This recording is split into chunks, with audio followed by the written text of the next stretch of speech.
everyone. Welcome to the Integrate Yourself podcast. We're your hosts, Allison and Maja Gottlieb. Thanks for tuning in. Today, we're speaking with Esther Gokhale of the Gokhale Method. Esther Gokhale has been involved in integrative therapies all her life. Her early interest in healing led her to study biochemistry at Harvard and Princeton, and later acupuncture at the San Francisco School of Oriental Medicine. After experiencing a crippling back pain, and after her first pregnancy, and after an unsuccessful back surgery, she later developed the Gokhale Method, a unique systematic approach to help people find their bodies way back to pain-free living. The Gokhale Method continues to grow as qualified Gokhale Method teachers now teach the method worldwide. Esther's book, 8 Steps to a Pain-Free Back, has sold over 100,000 copies and has been translated into 8 languages.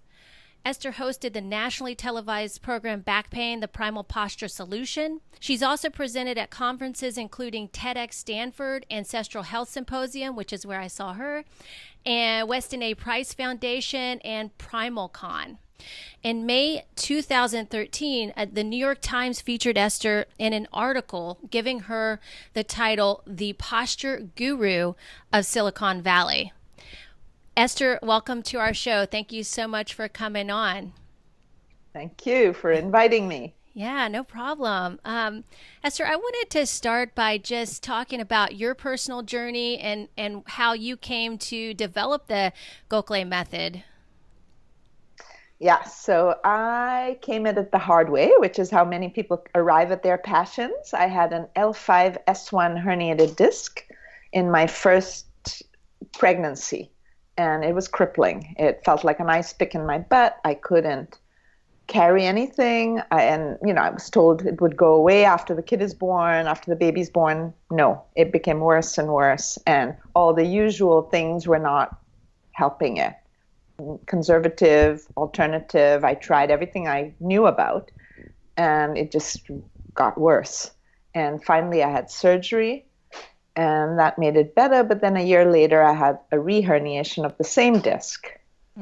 And I was told, can I share screen on here? Will you be able to see?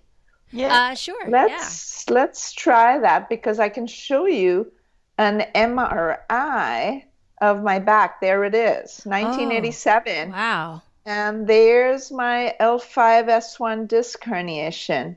Wow. So this is it's huge. This is on a scale of 0 to 10, it's a 9. And as you can see, it pushing the spinal cord out of the way, and it helps understand why I was not such a happy camper. So is that similar to the spondylosis, where they start to have the articulation, where It was a plain herniated disc, but a very severely herniated disc. And by the time they did surgery on me, it was a sequestrated disc. Then that means you have fragments floating around that are broken off, floating around the canal, and that made it difficult for me to lie down at night. After 2 hours, I would be in extreme spasm, and I would have to walk around the block and try to get rid of spasm. I didn't want to take pain meds because I was nursing my baby. It was a miserable time, and all your future hopes are dashed. And I had wanted to have more children. I was being recommended never to have any more children because of various bulging discs and a weak back, whatever that meant. And was very compromised. My mother-in-law had to fly in and bail us out. It was very different from what I was expecting in my mid-20s. Do you remember having anything when you were younger, or was it kind of just the onset of being pregnant and then having I had a few episodes. Once windsurfing, once doing a very suddenly, without a warm-up, a very extreme yoga pose where I put my ankle behind my neck. I was a yoga model in Bombay. Oh, right. I had done this kind of thing before, but it had been a while. And here I was in college being asked to do parlor tricks, and I obliged. And next thing I knew, and that was my first episode, I was in the ER, and having x-rays taken, and the usual, like, you don't know what's going on. Most people in their first episode, it's pretty scary. And I had repeat episodes, and then I had a severe herniation. Yeah. Yeah, wow. I remember hearing you talk at the AHS presentation, Ancestral Health Symposium, about you being the yoga model and having to bend your back all the time for people, and people clapped. And I can relate to that because I was a gymnast and I did the similar things, and I had issues too later down the road with my the L5 area. And interesting. So it's the worst pain to go through. It's horrible. I mean, there are certain areas, certain endeavors where people have systematic errors, like yoga is one of them. We're encouraged to back bend and forward bend, and where you do this from is not very well specified. Right. And there are very particular places where you want most of your back bend to happen, and the rest shouldn't be back bending. So the way I was doing it, just really swaying my back and weakening my discs and so on. Forward bends, you don't want to round your spine because then you're loading your discs in the most dangerous direction. Not a good idea, but it's done all the time. People want to reach the floor. People want to do advanced poses and so on. So there's a strong pressure that way. And in gymnastics, the form is flawed, like at the end of a routine, a woman gymnast especially will throw her arms out and arch her back, and this is how it's done. So everybody does it that way, and it is not a good thing. And in fact, women gymnasts, and I was a gymnast too, so I got double duty, they get into trouble. I don't know if you remember Nadia Comaneci when she won she was my favorite gold medal. Yeah. She had 2 back surgeries within 1 year of winning that I did Olympic. not realize that. And that is not uncommon. And you don't hear about that part. We only see the 15 and 16-year-olds doing all sorts of extreme things. And, at some point, there needs to be some pressure from the public that needs to get knowledgeable and decide we don't want to clap for those, legionnaires who are being in the ring with the lions, and we don't longer want to clap for the bulls being speared, and we no longer want to clap for the gymnasts who are like throwing their backs into really unhealthy poses and self-destructing. And so as knowledge builds and awareness builds, I think there'll be healthier pressures. Right now in football, we have somewhat healthy pressures building up against, like, maybe we don't want to watch people like ram themselves into objects the size of a refrigerator and doing all kinds of brain damage, right? Absolutely. And sometimes the injuries are because we are not well prepared in our baseline postures, and we could better prepare ourselves. But sometimes it's because the endeavor itself is problematic. Right. And I think you were talking about that in your book, which was an interesting way of kind of maybe segueing this, is what the difference between an anteverted and a forward tilt position. For some people, it is where they sway the back and then they tilt the pelvis. Whereas your conversation is what I understand, and correct me if I've read this wrong, is that the pelvis is hinging more than it is more that rounding part. Is that correct? So what I teach is an anteverted pelvis, which means we want the pelvis to be angled relative to its neighbor, the spine. Like L5 is the immediate neighbor, the bottom of the heap of vertebrae. Okay? And you want an angle between L5 and S1, or the sacrum.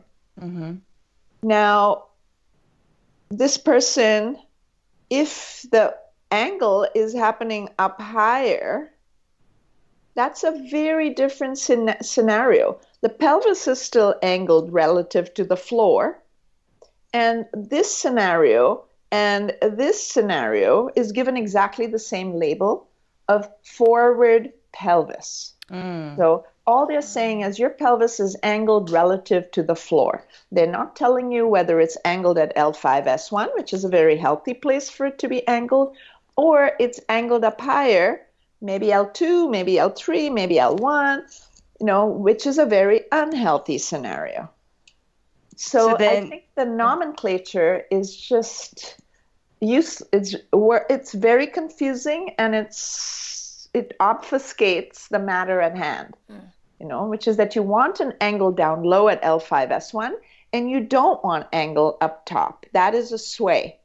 Mm-hmm. So you want to, first, there's an order in which you want to fix this. If you do have a sway up top, and your pelvis, in this sway situation, the pelvis is actually not at all angled relative to L5, right? Mm-hmm. It's just flat. It's actually a tucked pelvis, even though it is angled forwards compared to the floor. Right. By the time you straighten out the sway and you put this person upright, they're too flat. They need their bum out. They need their bum out. But they need their bum out from the right place, which is L5S1. Which is where you talk about the tail. Like if someone had a tail? That's a way to envision it. Like if you imagine a tail, your tail would be out behind you. But I use that when I'm talking about sitting. You don't want to sit on your tail. You want your tail out behind you. But that's not enough of a description, because you could do this forward pelvis swayed thing and have your tail out behind you. Still wouldn't be a good position. So you need your behind, but it needs to angle out from L5S1. That disc in our species is wedge-shaped. And when you tuck your pelvis, whether it's like this or like this, wherever you don't have a good amount of angle between L5 and S1, you are squishing, you are tucking, and you are putting pressure on the front part of the disc and squishing the contents backwards. If you see this illustration, you see two anatomy book illustrations of the human spine. So the one on this side comes from a modern anatomy book. Okay, this is the so-called S-shaped spine that we've all come to think of as normal. It's the basis for all the ergonomic furniture having an exaggerated lumbar support. It's the basis for people sort of advising others to sit up straight, stand up straight. This one comes from an anatomy book published in 1911. Wow. And it's really different, and it makes so much more sense. So this is what I teach. I call it a J-spine. Here's the bum.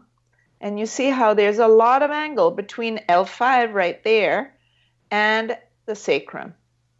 Right. And this allows the wedge-shaped L5S1 disc to have a wedge-shaped home, which is a good fit. It also allows the cylindrical discs up higher in the lumbar area to have a cylindrical home. That's a fit. Yeah. This shape that we've come to think of as normal it really makes no sense at all from an anatomical point of view. Like you can see all these discs, which are cylindrical in our species. Excuse me. Bless you. You can see how they are forced into a wedge, and this is not a good fit, and you are wearing down your discs. Every time you sit in a car which has an exaggerated lumbar support, or an ergonomic chair that has an exaggerated lumbar support, it's just encouraging you to have this shape that we think is natural, but really it's just average. It's what people in these days do. I think in many fields, we mistake average for normal and even ideal. Absolutely. That's true. Yeah. I agree with that. You're well aware of that.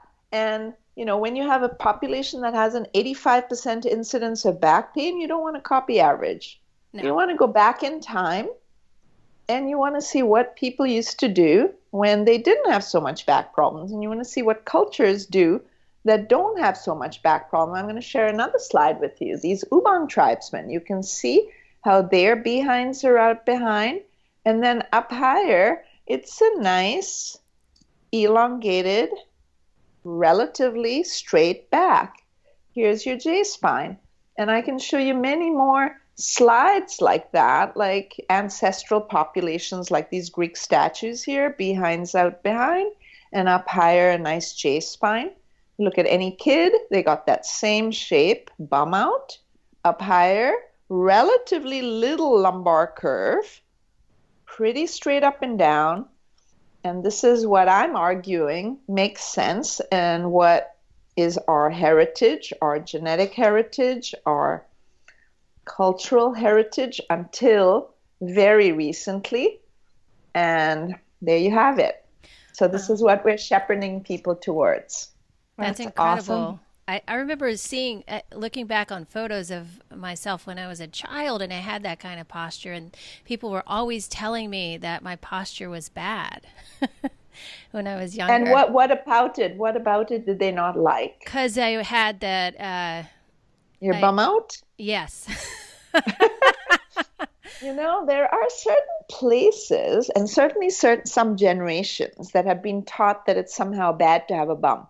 Yeah. Like somewhere in the flapper era, it became bad to have a bum. And you have to tuck your bum and make it disappear. It's about developing your glutes. You know, when you squeeze your glutes appropriately with every step. You want every step to be a rep. Then those muscles get toned and they just automatically hold your bum back.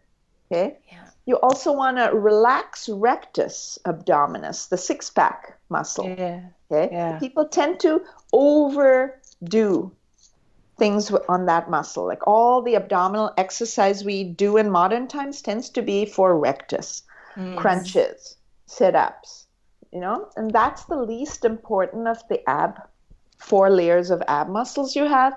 You really want to focus on the 3 deeper layers.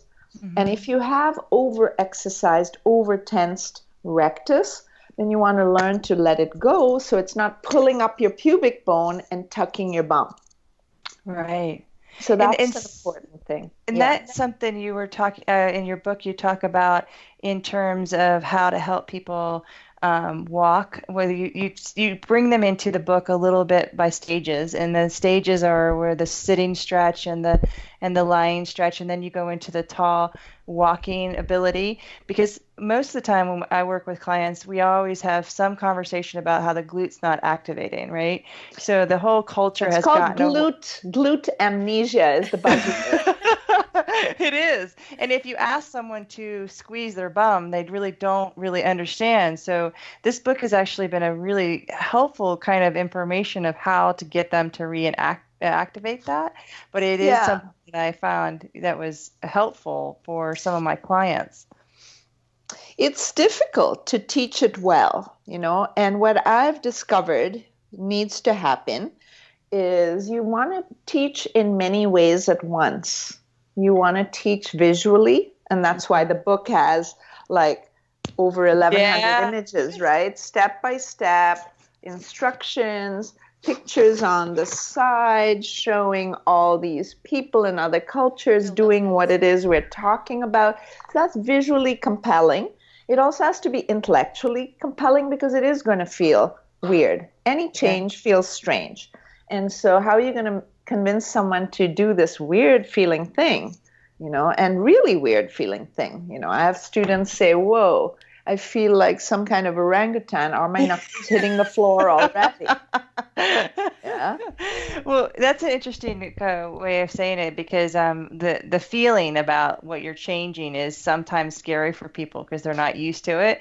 But the first thing I do is say, look at this book, you know, here, like read the book. I actually had a client just purchase it, and mainly just so that, you know, they have a reinforcement to look back on it. But can you tell another way to, you know, cue people? What would it feel like to squeeze their bum, and kind of give them an example of what that means so that they understand what you're it's not trivial. We don't start with walking usually. To stand, because there's so many moving parts, we like them to learn this J-spine in a stack sitting position. But before you teach them stack sitting, because it's not safe for everyone to start with stack sitting. Like if they have a herniated L5-S1 disc and you suddenly put your bum out back, you could be sequestrating your disc. Not good, right? So, and so what we always want to begin with is sort of I think of it like preparing the clay. So I always like to begin people with stretch sitting and stretch lying, because a lot of the muscles in the area have gotten short and tight and are squishing various tissues in the spine, squishing the discs, squishing the nerves, jamming the edges of the bones, especially if you have a poor shape and poor length, right? So it's all jammed together, and now you got the edges of the vertebrae kind of grinding against each other, stressing each other. That causes arthritic change. That causes bone spurs to happen. Calcium, our bodies are designed to deposit calcium where there is stress. And so if you have stress in an inappropriate part, that's going to start you on the osteoarthritis path. And just because everybody has it doesn't make it normal. Yeah. True. That's very true. true. First. So I always start people with length. And that's something that can be taught to anybody, no matter what they have or don't have. As long as they're gentle, that's good for everyone. And then they can start on stack sitting and tall standing, and then comes walking. That's the way we like to do it in our courses. Yeah, go ahead. In phases, basically, is what I hear you saying. Yeah, because sometimes step by people... step. Yeah. Read the book. Keep it safe. Yeah, the book is great. Good. The book is really good, but if you want to learn how to play golf, or you want to learn how to play tennis or play the piano, there are books that are helpful, but you can only go so far with the book. Yeah.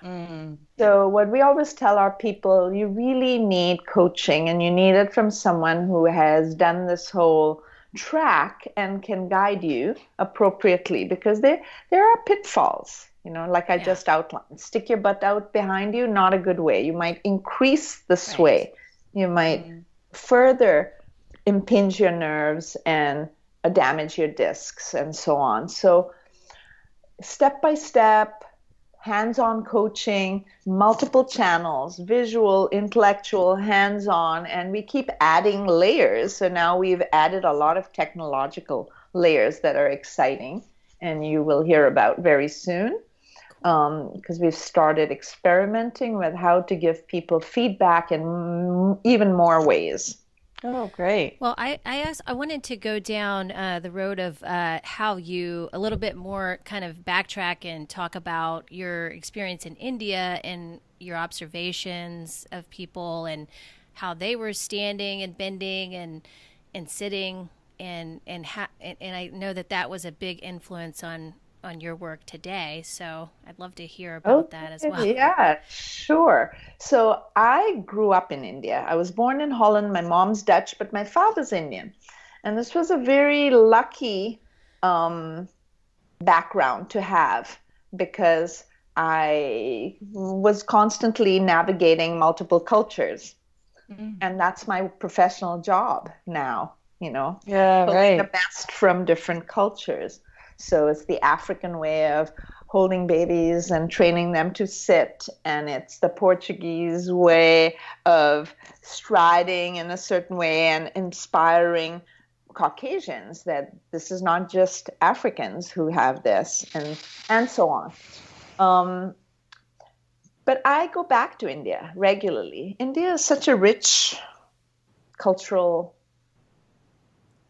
place. You have so many things. This January, this year, I went to Orissa, which is in East India, and it is the state where you have the most tribal cultures. Now, I had been there as a child, but mainly to see the temples and the tourist spots. This time I went inland, bumping and jogging along, and there to go to the markets, the tribal markets, and talk to people and observe them. And that was amazing, an amazing experience that I want to go back, and I want to do some serious research and documentation before it's gone. You have people living there. So it reminded me of being in Africa. Very similar. Even the costumes and certainly the ways of moving the body. So the more you go off the beaten track, the more you locate ancestral and natural ways of doing things. In modern times, things have changed so much, so quickly, that we've lost our unbroken kinesthetic thread of wisdom. Yeah. It's like it used to be that grandfathers, grandmothers are influencing what's happening with grandchild. Now we're traveling all over the place, so making it up. And so it's one person's wisdom instead of that long chain of wisdom. Right. And it doesn't quite match, especially when you're in a culture where the furniture is designed poorly and you have a whole bunch of guidelines that are not just ineffective but counterproductive. Like it's shocking how bad our postural guidelines are. Chin up, right. Chest out, tuck your pelvis, do crunches, S-shaped spine, pull your shoulders back, sit up straight. It's all counterproductive. Which is why it makes such great money for the health industry, because we all start throwing in more of what you have to do, and instead of going back to the primal movements, which are just, coming back, and there's a lot of good programs that are really showing that movement, but we definitely have caused probably more havoc than we realize, and trying to auto-correct things, and put it in a way that's a little more confusing. So I want to say, I've been very happy with my relationship with the medical industry because, doctors are some of the finest people. They don't choose their profession for cynical reasons. They're there to help people. The industry has some problems, no doubt. The way the financial incentives are set up and so on is unfortunate. But those people have sweated. My daughter is a third-year resident now, so I know it from the inside now. And those people work really hard. They have their heart in the right place. And if you give them something sensible, they will work with you. That's my favorite referral is from physicians. And we've actually started getting included in physician offerings. Gokhale Method is now an official part of Pam Sutter Health's new integrative medicine offering. So, if you're moderate in your claims, which I'm very careful to be, my background is in biochemistry. I was trained in scientific method. I have a lot of respect for scientific method. I think it's important not to overclaim. And they respect that. And I've found them to be the best people to work with. So I go to physician wellness retreats and I'm a speaker and they like it's not airy-fairy, it's down to earth, it's effective. We've had over now 500 physicians take our course. They refer their patients. It's a very happy collaboration. And when something goes seriously wrong, and someone does need surgery, I'm extremely grateful that there's someone well-trained enough to take care of that because I can't take care of every problem. Sure. I just think that it's unfortunate they're the first resort often. They should be the last resort, those surgeons. Absolutely. So that's a problem in our system. They keep revising and that they use scientific methods somewhere, and so they revise. Now the directions are don't send to surgery. In fact, don't provide. Now they've got everything taken care away from them by degrees, surgeries, the cortisone shots, which, when you really need them, it's fantastic. I sometimes will send people. It's like this person can barely move. Yeah. They can't even listen to what I'm teaching. They're in so much pain. Go create a window of opportunity so we can improve this person's lot.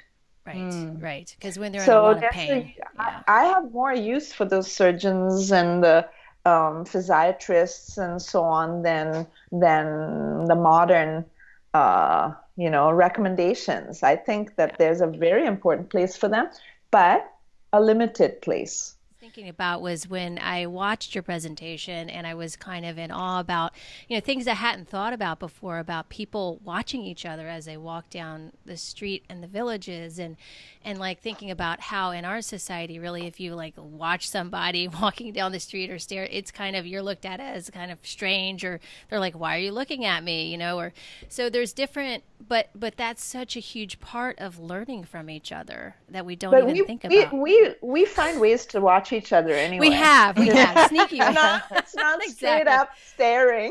Yeah. It's that eye, like I'm not watching you. I mean, that's one of the functions of gyms. I find it's like a piazza. You go there and you can kind of observe everyone. We have our different ways of observing. It's out the corner of the eye. It's in a little, you're surveying the field and you happen to notice, but we're definitely looking at each other.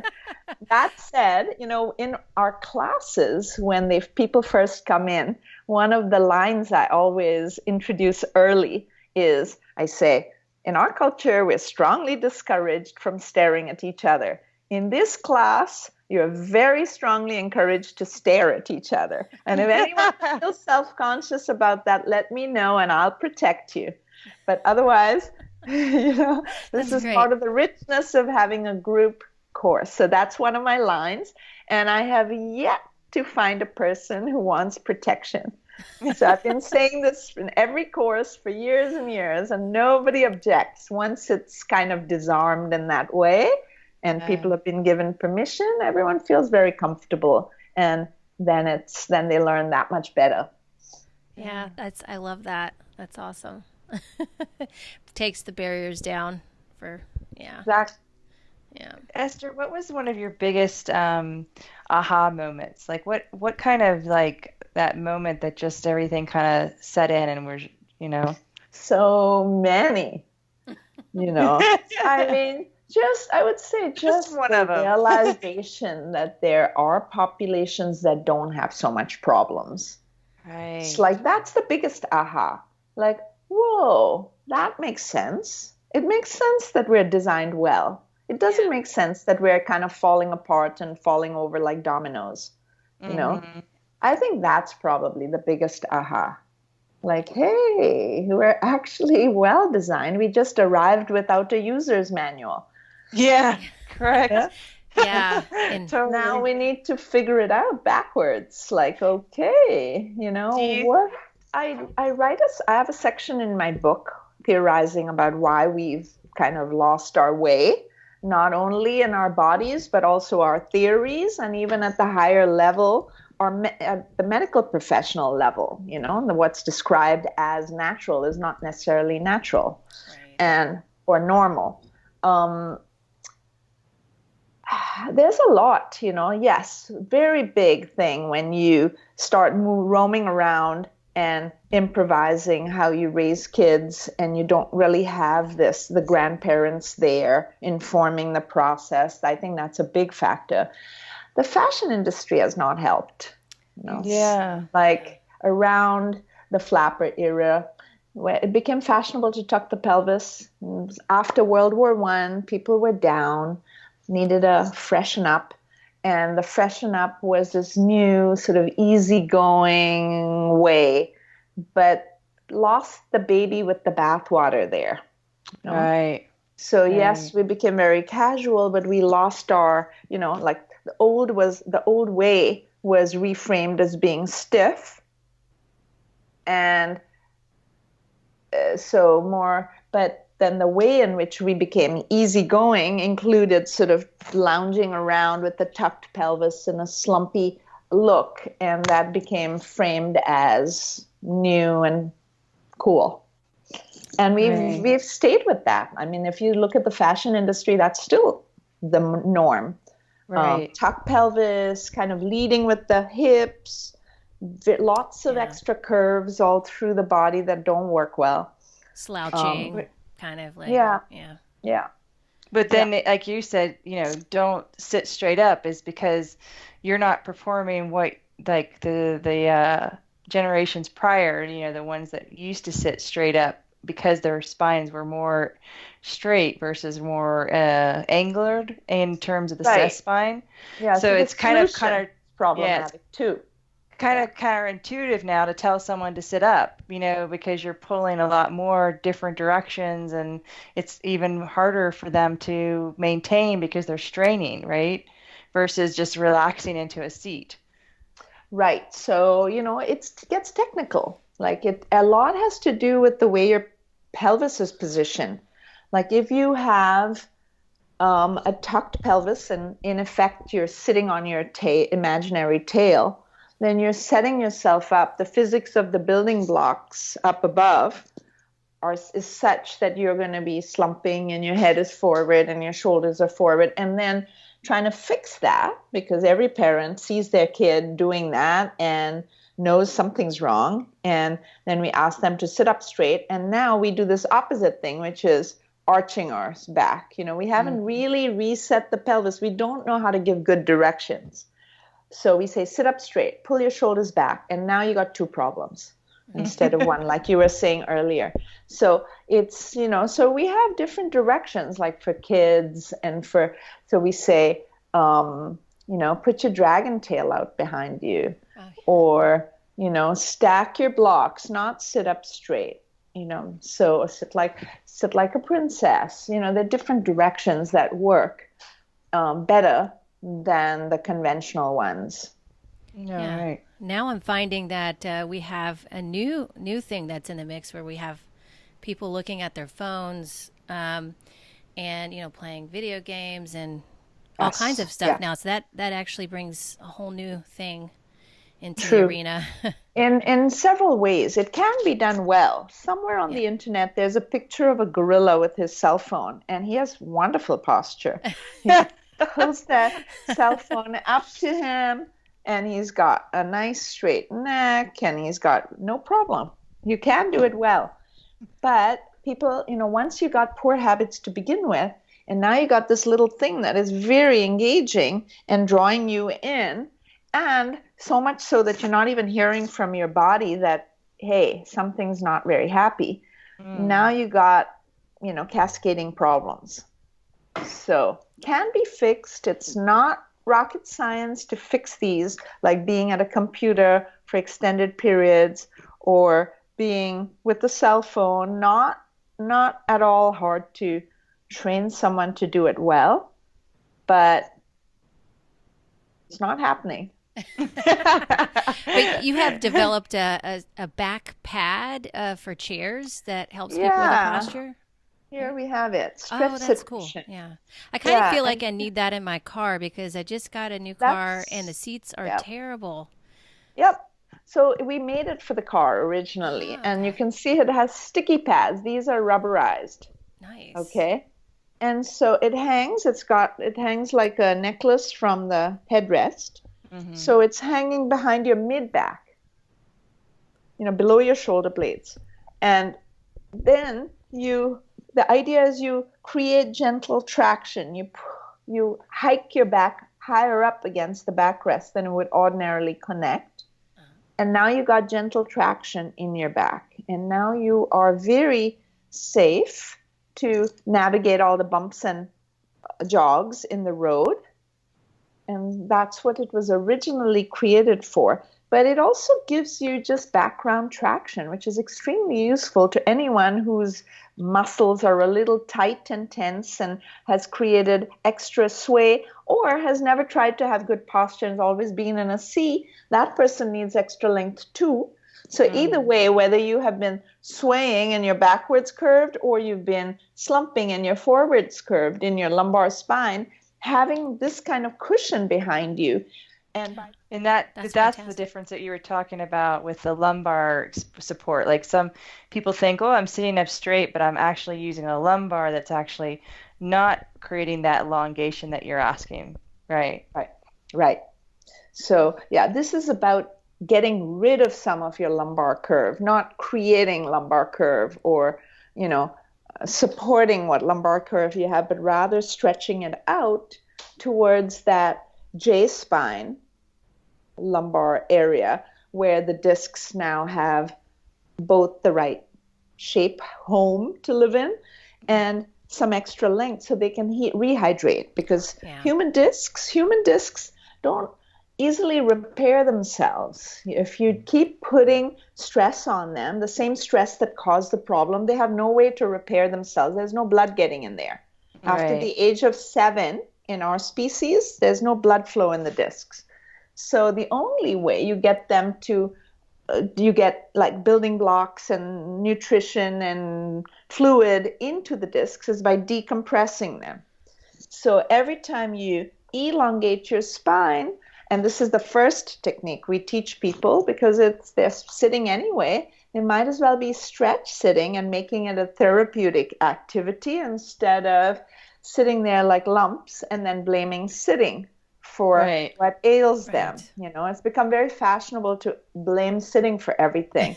It used to be, if you go back several decades ago, people were blaming standing for everything because they were standing at assembly lines and they had varicose veins. There's lots of research showing standing doesn't all the time isn't great either. So what are you going to do, right? That's really interesting. Because we don't really squat in this world. Like in the culture here, we don't do a lot of squatting and sitting. And you don't see people waiting at bus stations squatting.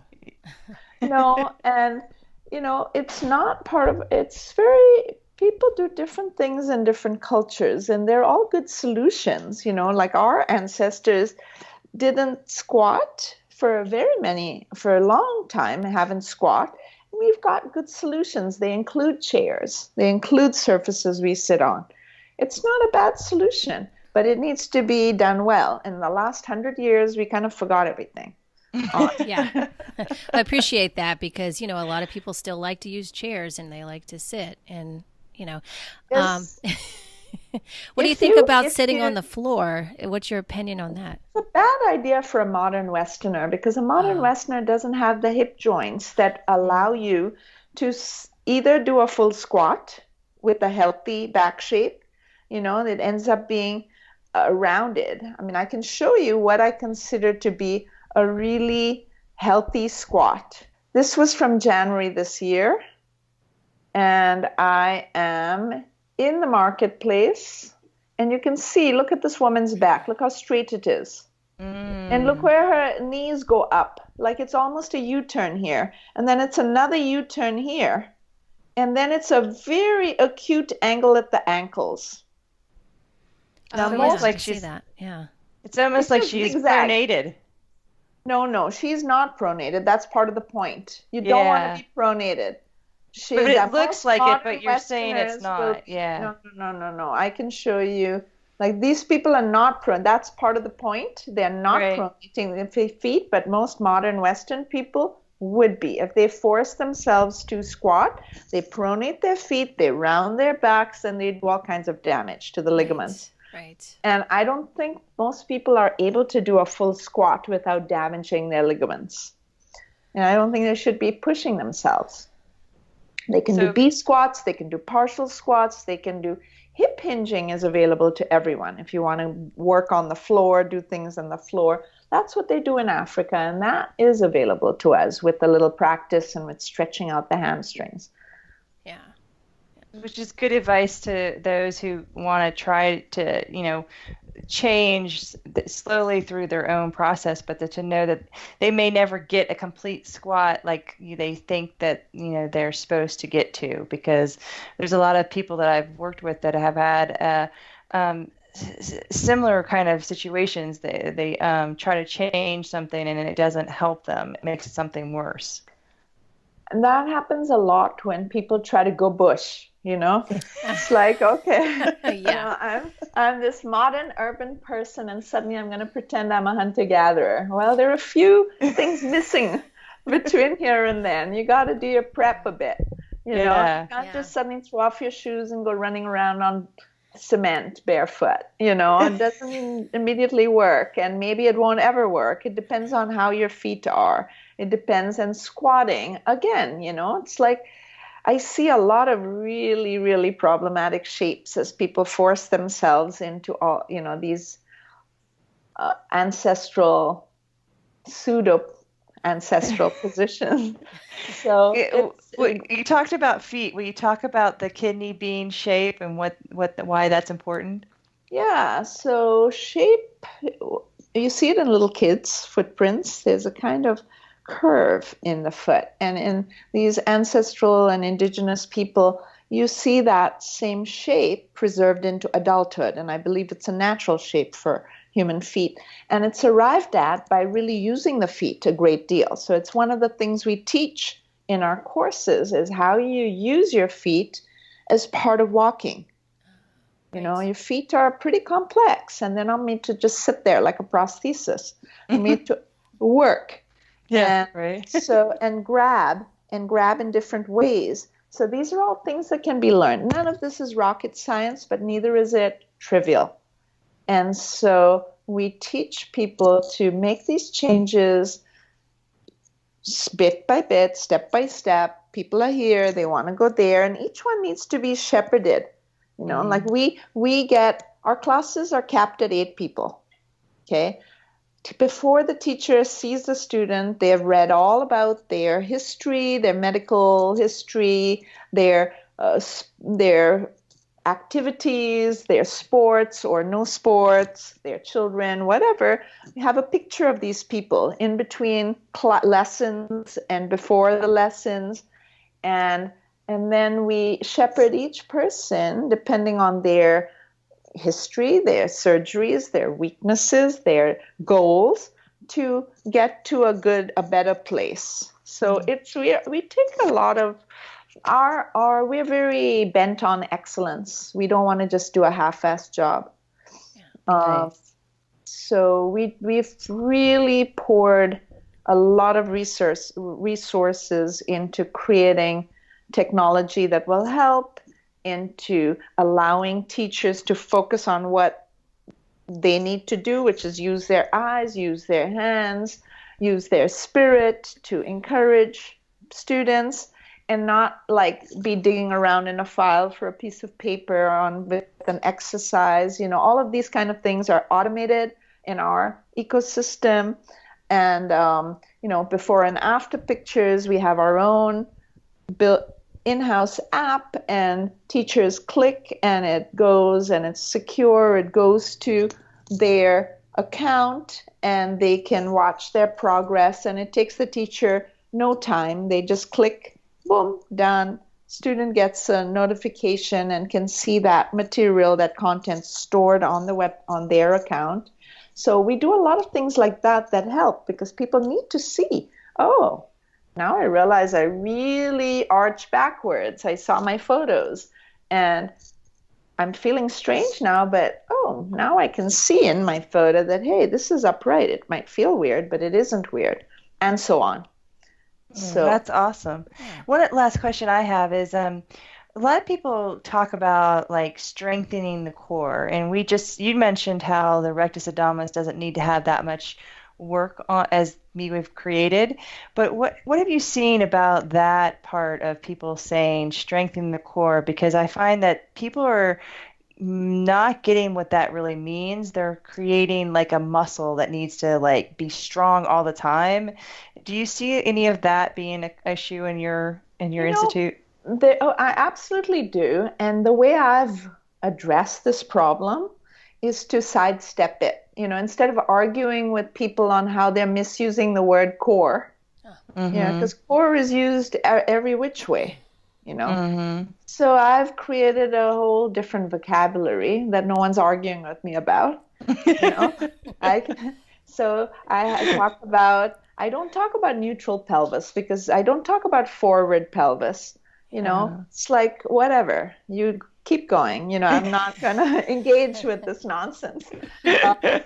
And, you know, we're working on the inner core set, which is very well defined, and nobody's going to argue what that means. And we can keep it clean, and so the public is well served.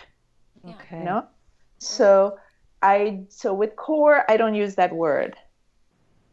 You know, it would be nice, because core is a nice word. It would be nice if it hadn't gotten, but people have spat in that soup. So it's like, no. But the 3 deeper layers you do want to strengthen. Absolutely. You want them nice and robust, but not too much distortion of the shape by using rectus. That's the thing. And that's concept where we take our time getting across and do it very successfully.